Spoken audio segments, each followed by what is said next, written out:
Hello madam, আপনাদের অফিসে মুনা নামের একটা মেয়ে জব করে।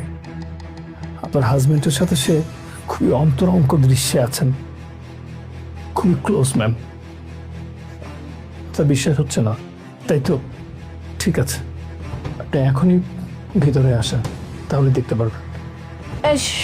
শোনো না, মানে তুমি যা ভাবছো, মানে এখানে এমন কিছুই হচ্ছিল না, আমরা জাস্ট কথা বলছিলাম। কি ভুল বুঝবো? আমার দু চোখকে ভুল বুঝবো? কিভাবে ভাবলা? আমি কি কচি শিশু? আমি কিচ্ছু বুঝি না? আমি এখন বুঝতে পারছি তোমার আমার এই 3 মাসের শিশুর প্রতি কেন এত অবহেলা।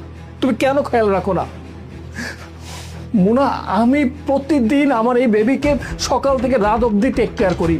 তুমি একটাবার ফোন করে জিজ্ঞাসা করো না বেবি খেলো কি খেলো না, বেবির কি অবস্থায় আছে? তোমার জানার কোনো প্রয়োজনই নেই। তুমি নিস্তব্ধ কবির রোল পালন করতেছো। তোমার জন্য কেন এত অফিস ইম্পর্টেন্ট, তোমার জন্য কেন এত মিটিং ইম্পর্টেন্ট, আমি এখন বুঝতে পারছি। ছি, ভাবতে লজ্জা লাগছে। তুমি একটা বেবি, সেই বেবির খোঁজ খবর না নিয়ে তুমি এই রঙ্গলীলা চালাচ্ছ। লজ্জা করো না তোমার? কেমন মা তুমি? এসব কি আপন? আমার চোখের আড়ালে তাহলে তুমি এসব করতেছিলা? হ্যাঁ, অফিসে কি তুমি এজন্য আসতে তাহলে?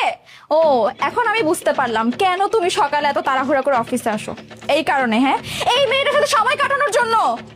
নদী, তুমি যেটা বুঝতেছো এটা একেবারে ভুল। আমরা তো এখানে জাস্ট একটা মিটিং করতেছি, আলাপ আলোচনা করতেছি, এছাড়া কিচ্ছু না। আর ভাই আপনি ভুল বুঝতেছেন। আমি ভুল বুঝি না, আমি যা বুঝেছি রাইট বুঝেছি। তুমি শুধু আমার সাথে অন্যায় করছো না, আমার বিশ্বাস নিয়ে খেলা করছো না, তুমি এই নিষ্পাপ শিশুর জীবন নিয়ে খেলা করছো।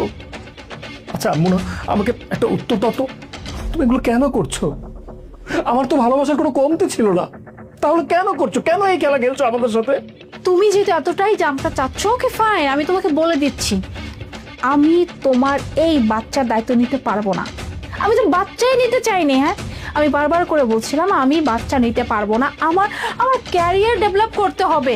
আমি ওই যে ঘরে বসে থেকে রান্না বান্না করব, বাচ্চা কাচ্চা সামলাবো, ওই রকম টিপিক্যাল ওয়াইফ হয়ে আমি থাকতে পারবো না। বাট তুমি আমার কথা শোনো, বাচ্চা নিয়ে ফেলছো, সো এখন বাচ্চা যেহেতু তুমি নিছো, বাচ্চাকে তুমি সামলাও। শোনো, আমি আমার ক্যারিয়ার নিয়ে বিজি থাকবো, আমার ক্যারিয়ার ফোকাস করবো। আমি সংসার, বাচ্চা এসব আমি হ্যান্ডেল করতে পারবো না। যেহেতু সবকিছু জেনে গেছো, ব্যাস। আর একটা কথা, পার্ট 2 দেখতে সাবস্ক্রাইব করুন SJ সোনি ব্লগ 2M।